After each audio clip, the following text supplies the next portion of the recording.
Eh bien, on va continuer la deuxième partie, hein, l'intelligence dans la Torah. Pourquoi il faut avoir l'intelligence dans la Torah? Parce que c'est la parole de Dieu qui nous parle de son intelligence. En effet, il y a beaucoup de psaumes qui parlent de l'intelligence de Dieu. Regardez le psaume 119, le verset 34, il dit « Donne-moi l'intelligence ».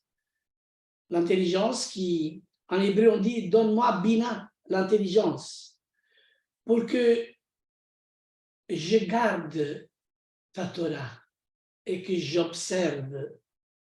l'observe de tout mon cœur. Alléluia. Plusieurs psaumes, ils disent « Enseigne-moi le bon sens et l'intelligence, car je crois à tes commandements. » Et on peut lire tellement de choses qui nous réjouissent. En effet, le psaume 119, verset 73, il dit « Tes mains m'ont créé, elles m'ont formé.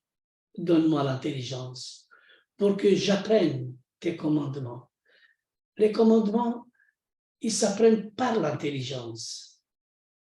Et des fois même, on arrive à dire « j'ai plus d'intelligence. J'ai plus, parce que je me suis éloigné de toi. » Oh Seigneur, approche-nous de ton intelligence. Je suis ton serviteur, dit le psaume 119. Donne-moi l'intelligence pour que je connaisse tes préceptes. C'est-à-dire que il faut avoir vraiment le désir d'être inspiré par cette intelligence. Comment nous pouvons comprendre la Torah? Comment nous pouvons comprendre la parole de Dieu si nous n'avons pas à l'intérieur de nous Yeshua demeurant en nous? Voici, dit les Proverbes, le sage Salomon, voici le commencement de la sagesse. Acquiert la sagesse. Et avec tout ce que tu possèdes, acquiert l'intelligence. Un autre passage qui dit,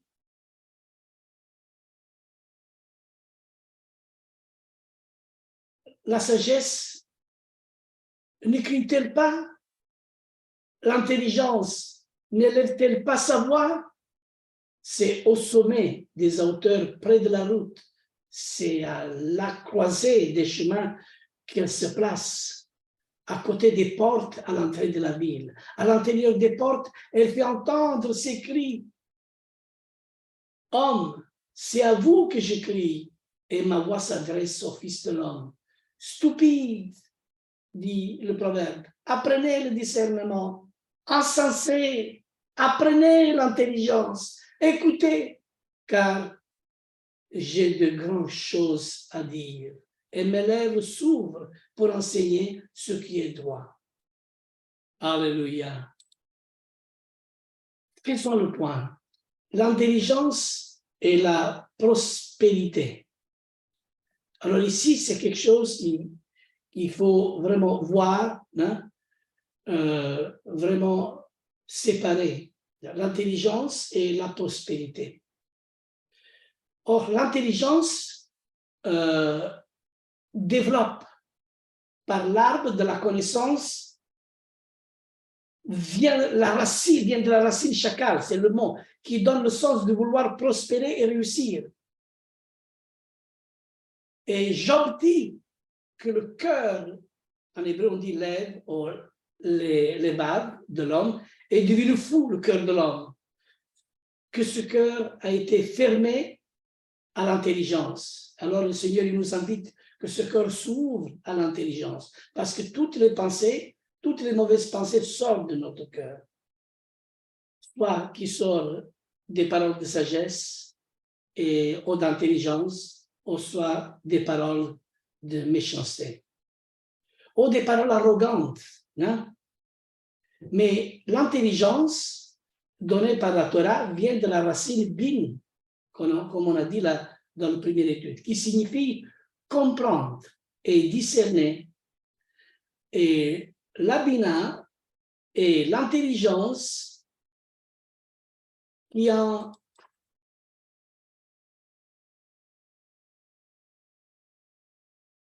qui en découle.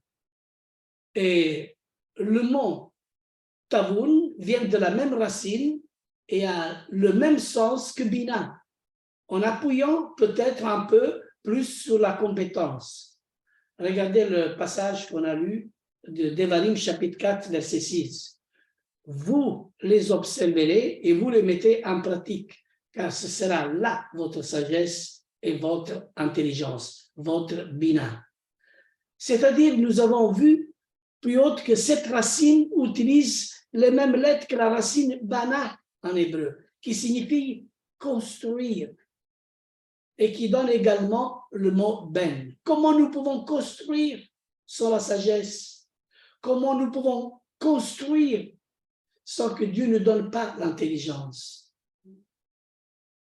L'intelligence, selon Dieu, est donnée pour construire avec lui des choses éternelles.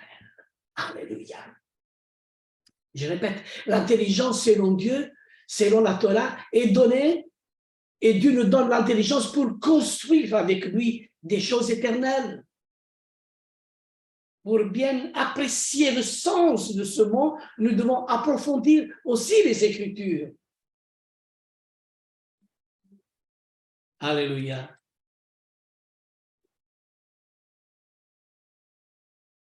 L'intelligence. Comment recevoir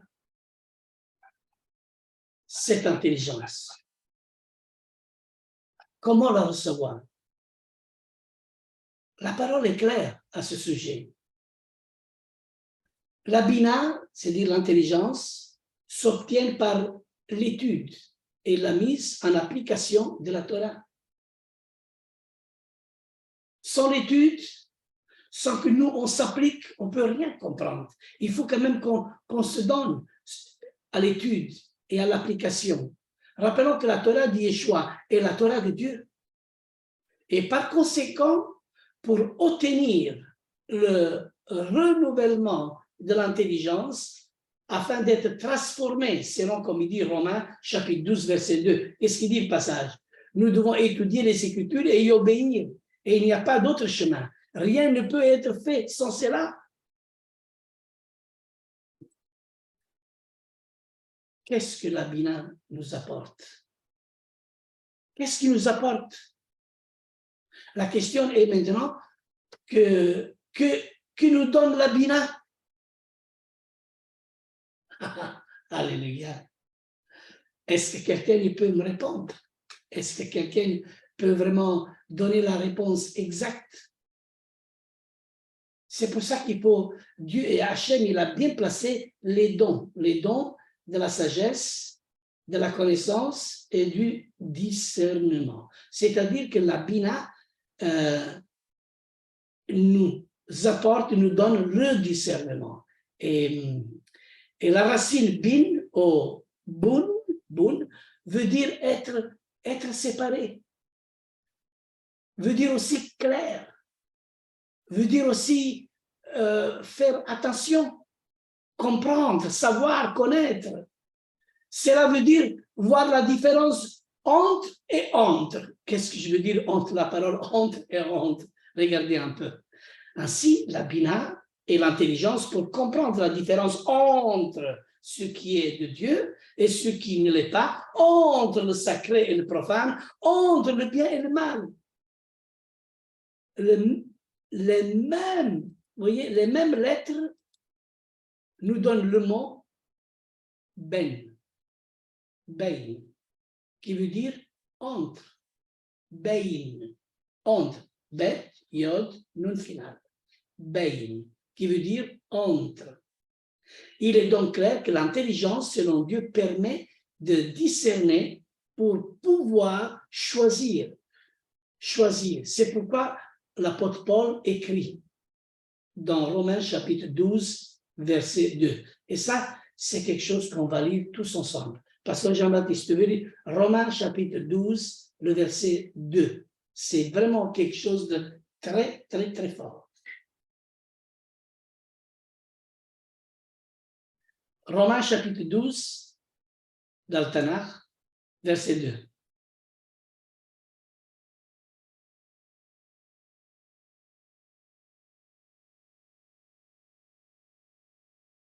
Vous êtes là?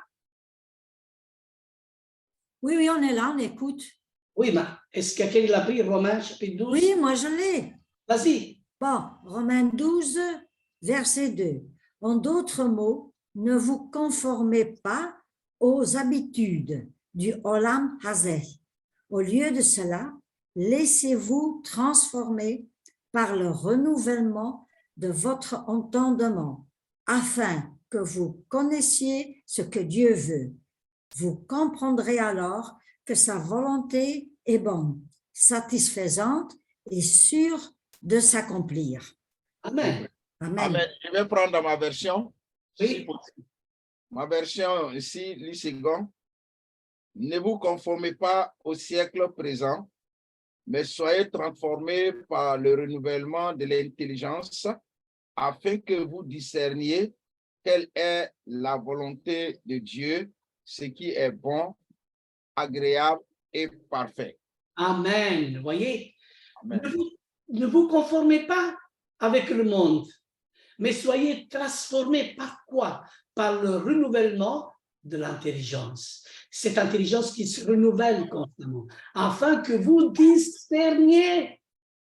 S'il n'y a pas l'intelligence, on ne sait rien discerner. Quelle est la volonté? On va discerner ce qui est la volonté de Dieu, ce qui est bon et agréable et parfait. Et quand il dit de ne pas se conformer au siècle présent, la seule solution est de se conformer à la Torah. Amen. À la Torah. La Bina, c'est aussi considéré, la Bina est aussi considérée, passer en revue, prendre soin, voyez. Et nous voyons ici que le discernement est donné dans le but de construire avec l'Éternel. Et nous devons construire constamment, tous les jours, faisons sa volonté avec Hachem. Construire avec l'Éternel. Vous savez, on ne va pas à l'église pour la faire c'est quoi ça? On va justement dans la présence de Dieu pour construire et pas pour dire n'importe quoi. Les compétences données par la Bina, vous comprenez? Les compétences données, quelles sont les compétences? C'est-à-dire, le discernement est comme un socle indispensable. Cependant, la Bina donne des compétences dans des domaines variés. Ce sont des domaines variés. Prenons quelques exemples. Hein? On va prendre quelques exemples. Le discernement des temps. Un exemple. Hein?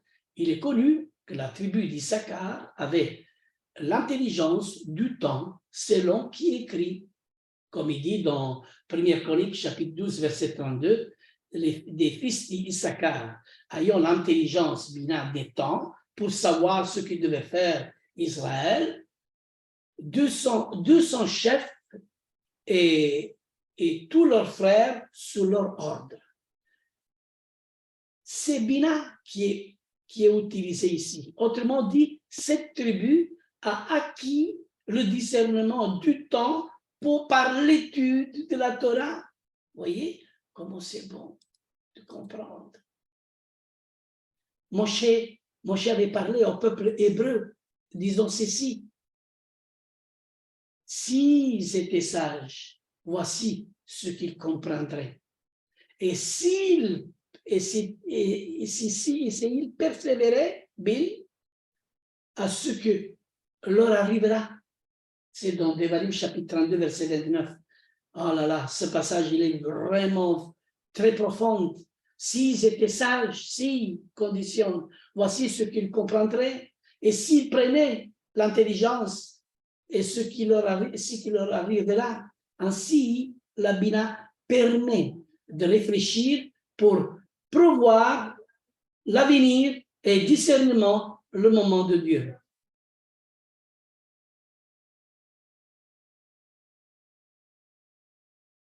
La compréhension des visions. Un autre exemple. Deutéronome combien? Chapitre 32, verset 29, j'ai dit.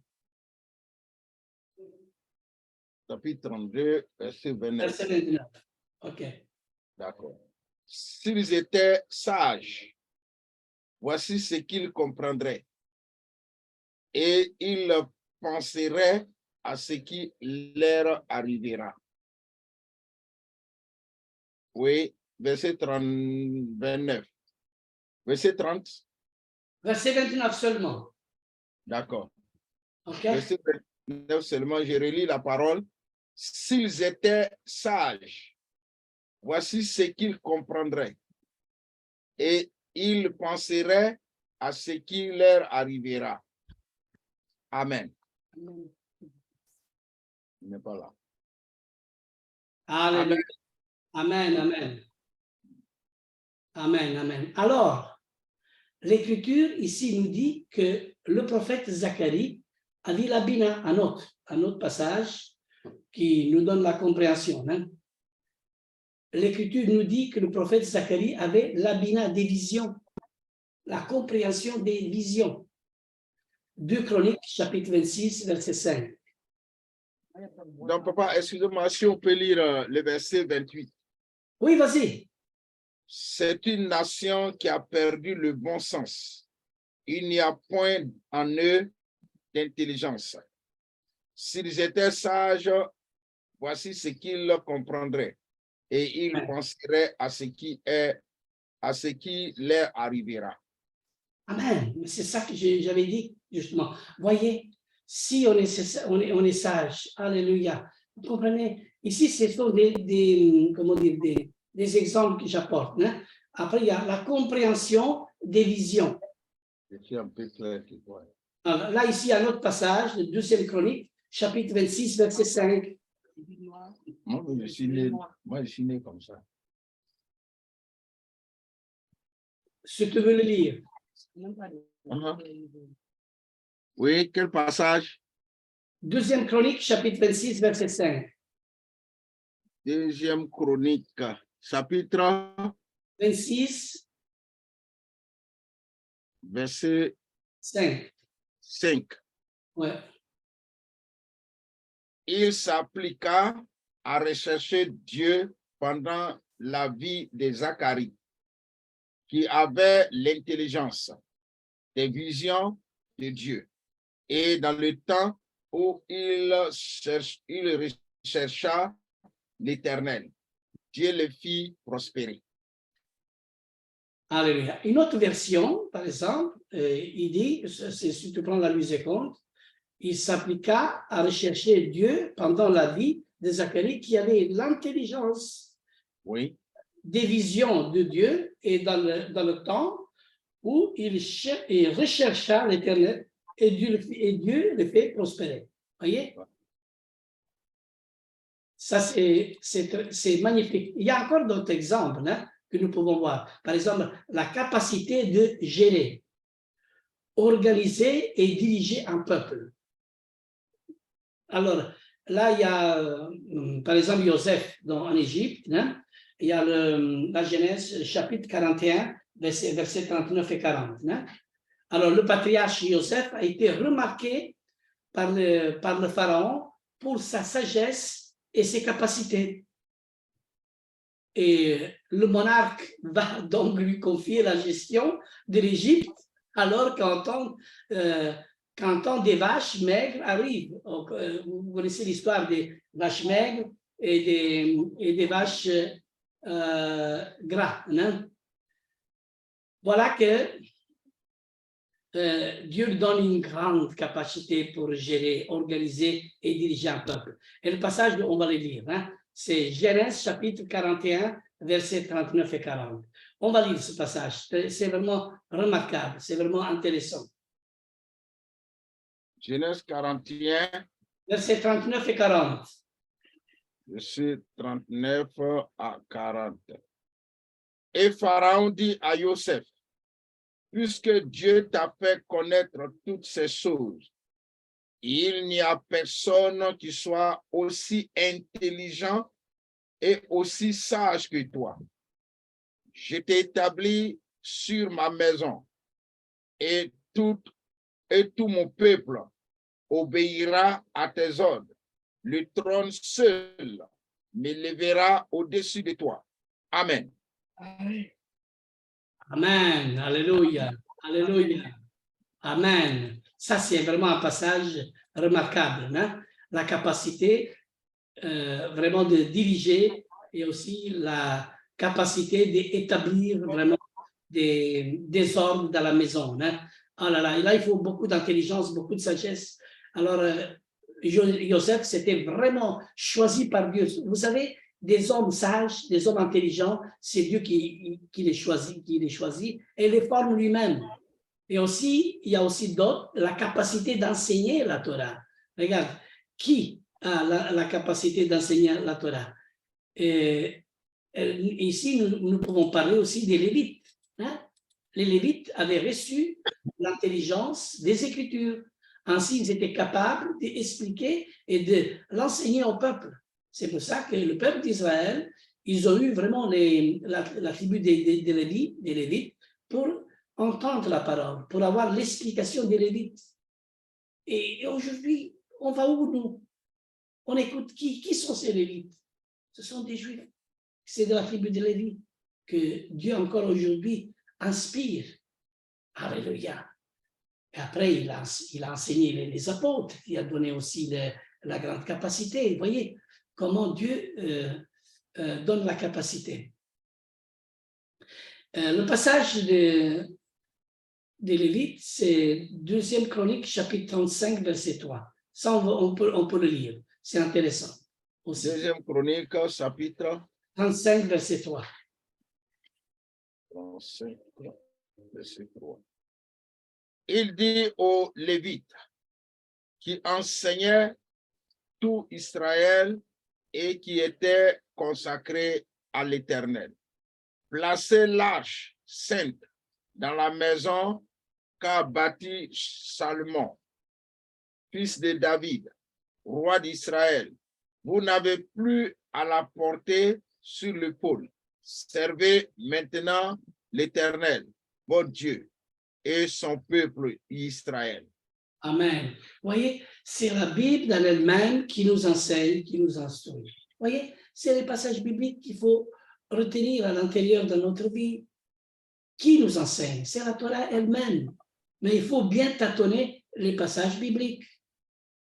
Le passage, il dit aux Lévites qui enseignaient Bible, qui enseignaient tout Israël, et qui étaient consacrés à l'Éternel. Placez l'arche sainte dans la maison. Vous voyez, il donne des définitions, des ordres. Voilà.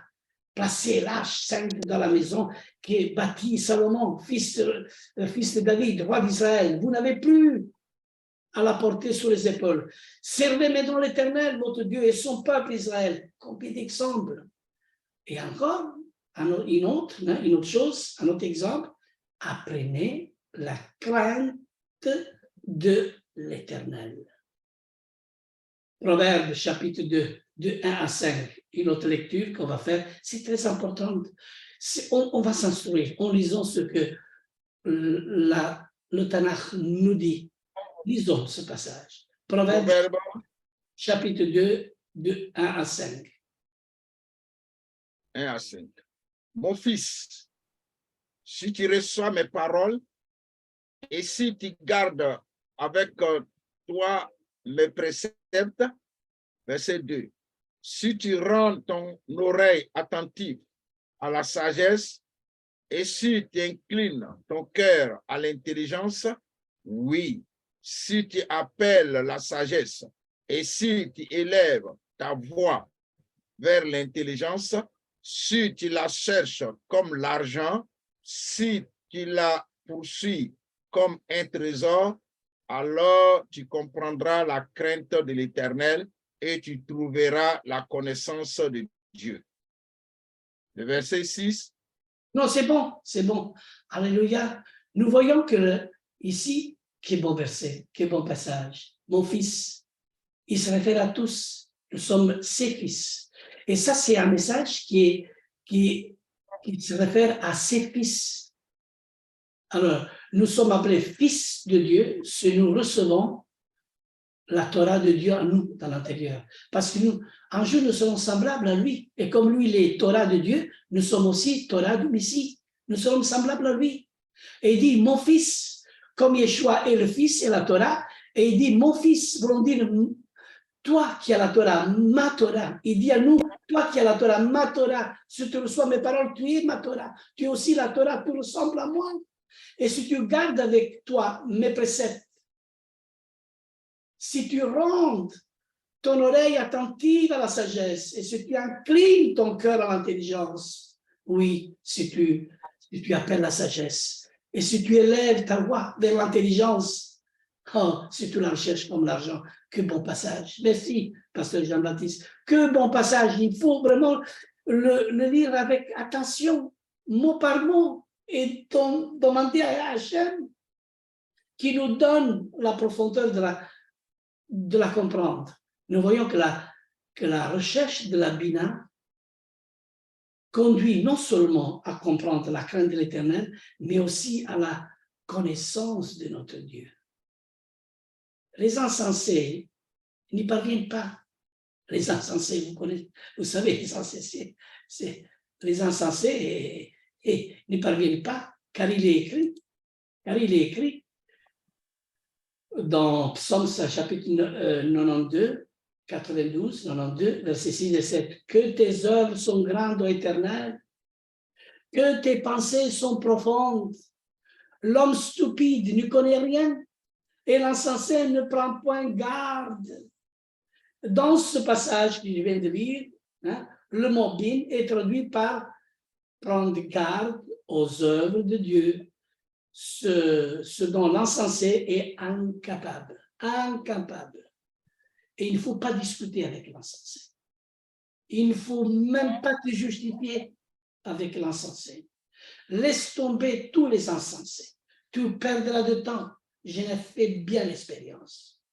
Et je suis mûr parce que j'ai eu affaire avec beaucoup de personnes que je croyais qui étaient très intelligents. Oui, c'est vrai, mais à la fin de compte, dans leur comportement, ils étaient insensés. Ils n'ont rien compris. Que le Seigneur nous garde. Alléluia. Car la conquête, c'est-à-dire la sagesse, nous donne à comprendre la justice. Il nous donne à comprendre l'équité, la droiture de l'Éternel. On se demande parfois si l'Éternel rend réellement justice, parce que l'on confond souvent sa patience avec son approbation. On confond la patience et son approbation. Il est donc important de comprendre comment il agit en justice. C'est encore un aspect de l'intelligence, de la Bina. Comme il dit le Proverbe, chapitre 2, versets 6 et 9. Le Proverbe est rempli de ces passages. Car l'Éternel, le passage il dit, car l'Éternel donne la sagesse. De sa bouche sortent la connaissance et l'intelligence. Tavoun, qui est la racine bin, alors tu comprendras la justice, l'équité, la droiture, toutes les routes qui mènent au bien. Alléluia. Amen. Amen. Alléluia. À travers ce verset, nous voyons que l'intelligence, Bina, permet de discerner également notre route qui mène au bien. Il mène au bien. Et certains se demandent parfois quel peut bien être le sens de leur route sur Terre. C'est la Bina qui nous le fait comprendre. Et celle-ci vient de la bouche de l'Éternel, c'est-à-dire des Écritures. Alléluia. Et nous avons encore une autre affirmation qu'on ne peut pas recevoir la Bina, c'est-à-dire le renouvellement de notre intelligence sans faire l'effort d'étudier et obéir à la Torah de l'Éternel. La Bina, l'intelligence s'apprend. Les Écritures le disent. Qu'est-ce qu'il dit le Proverbe chapitre 8, verset 2? Ah, ça j'aime bien que vous le disiez. Alors, on va le lire. Stupide. C'est ça que dit Proverbe chapitre 8, verset 2. Stupide, apprenez le discernement. Insensé, apprenez l'intelligence. Alléluia. Et c'est vrai, combien de fois on est stupide? Combien de fois il était? Proverbe 8, Verset 2. c'était aussi au sommet des hauteurs, près de la route. Est-ce que c'est Proverbe 8? Proverbe chapitre 8, verset 2. Ok, mais c'est ça que je suis en train de lire. Hein? C'est la croisée des chemins qu'elle se place. Tu vois, Alors, ça c'est marqué ici, parce qu'ici, le passage, il dit stupide, apprenez le discernement. Voilà, c'est le verset 5. Hein? Oui. Le verset 5. Stupide. Il dit stupide. Stupide, apprenez le discernement. Insensé, apprenez l'intelligence. Alléluia, amen. Oui, ça m'a échappé le 2 au 5, c'est ça, c'est pas grave. Alléluia. Eh bien, un autre exemple, créer l'intelligence, qu'est-ce qu'il fait? Créer et consolider sa famille. Il faut créer et consolider la famille. Ce que Dieu nous a donné. Ce n'est pas simple de choisir son conjoint, par exemple. Vous savez, on ne va pas marier n'importe qui. Ah, que j'ai trouvé une belle fille, je l'ai regardée. Ah, qu'il est joli. Ah, j'ai vu vraiment un bon garçon, qu'il est bon. S'il te plaît, comprenez ce qu'Hachem dit dans la Torah.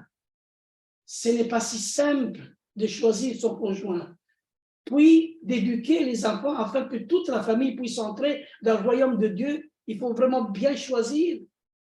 Il y a tellement d'enfants, de chrétiens, même de familles, très égarées dans les églises, qui se perdent aussi.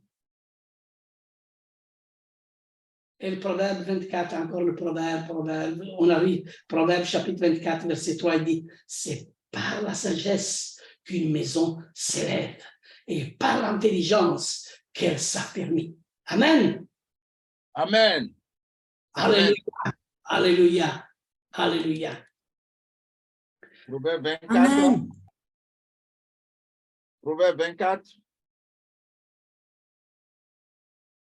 Oui, tu disais. Proverbe 24. Ah, tu veux lire. Verset 3, oui. 24, verset 3. C'est par la sagesse qu'une maison s'élève et par l'intelligence qu'elle s'affermit. Amen. C'est la Torah qui nous enseigne. C'est le Tanakh, il faut le lire. Il faut parler avec lui. C'est pas moi que je suis en train de vous enseigner, mais c'est la parole qu'on est en train de lire qui nous enseigne, qui nous instruit. C'est l'intelligence de Dieu qui est là écrite. Il faut ouvrir les yeux, le cœur pour la recevoir. Oui, amen. Recevoir. Après encore, il faut, par l'intelligence, on reçoit la science de Dieu.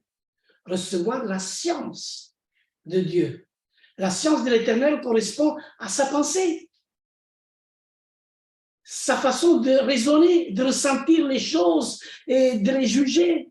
Il écrit que ses pensées ne sont pas les nôtres, comme il dit Isaïe, chapitre 55, verset 8. Mais la Bina nous aide à les comprendre. C'est cela, c'est comme ça, c'est à ça qu'il faut vraiment recevoir la science de Dieu. Aujourd'hui, il y a beaucoup de sciences, beaucoup de scientifiques qui se prennent pour des sages en disant que l'homme descend du singe. Ce sont des singes qui parlent, pas des enfants de Dieu. Mais vous comprenez? Oh là là. Amen, amen à ça.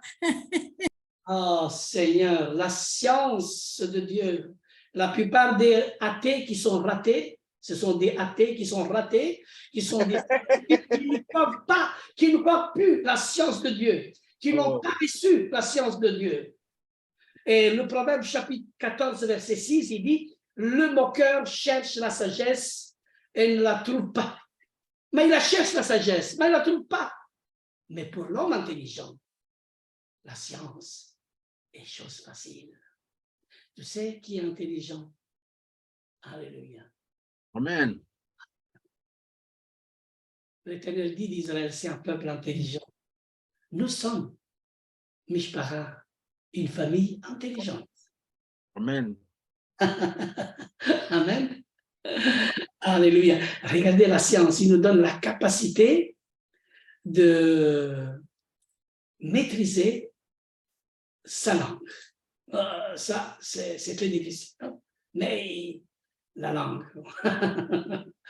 Oh là, je vais dire quelque chose, des choses vraiment un peu très fortes, hein, très fortes, vraiment. Voilà une des plus grandes difficultés de l'être humain, savoir maîtriser sa langue. Et l'apôtre Jacques disait ceci, Jacques, hein?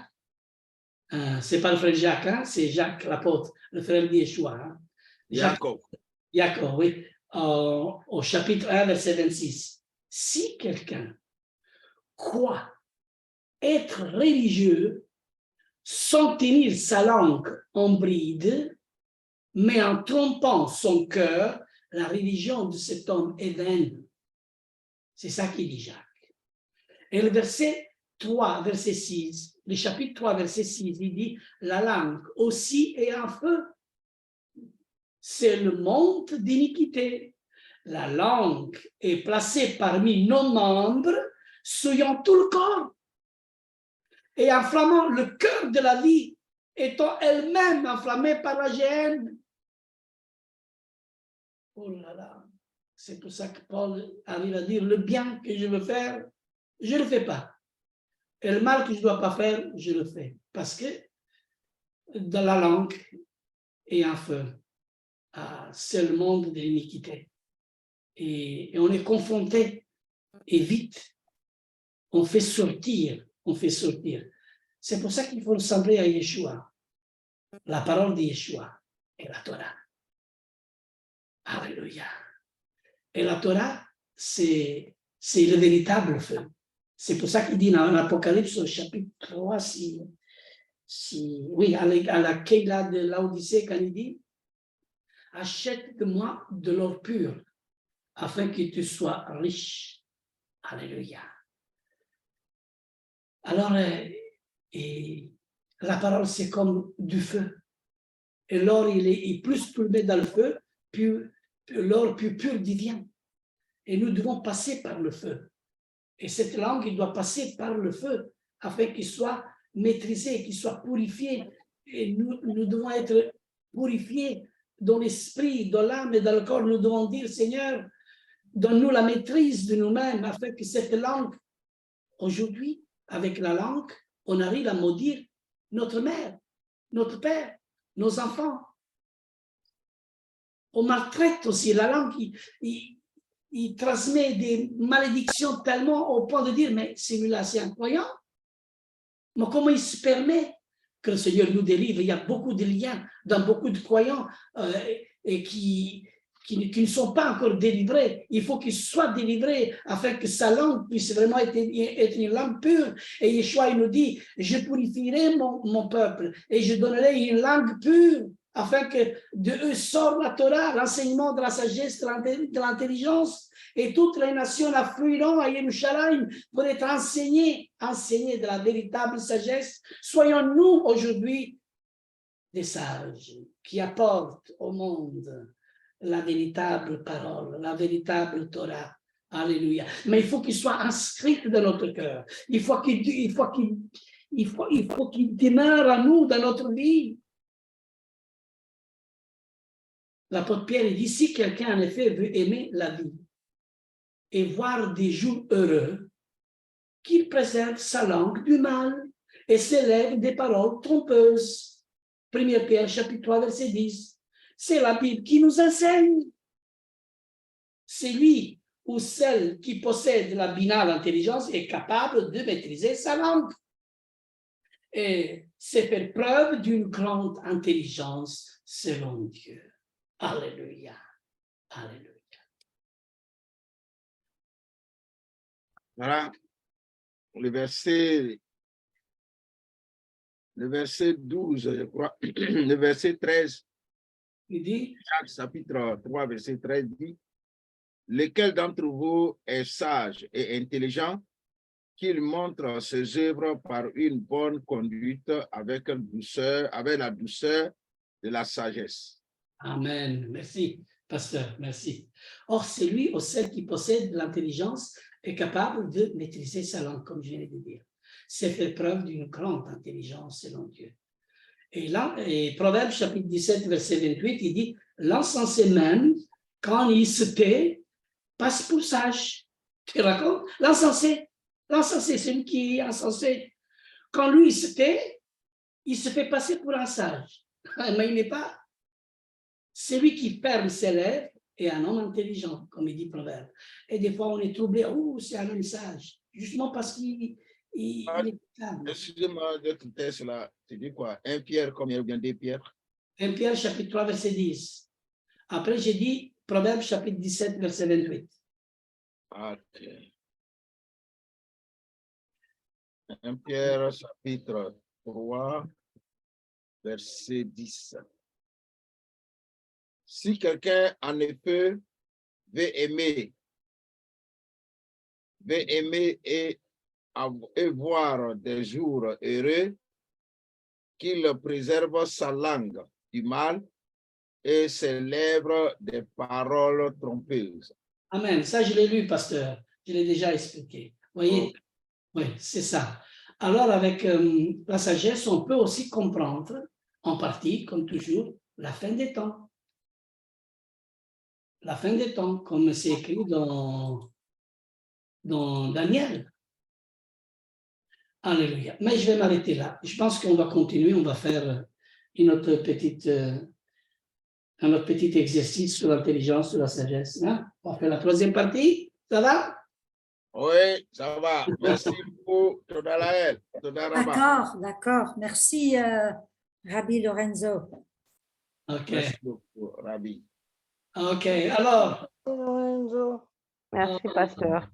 Merci à vous de m'encourager, vraiment.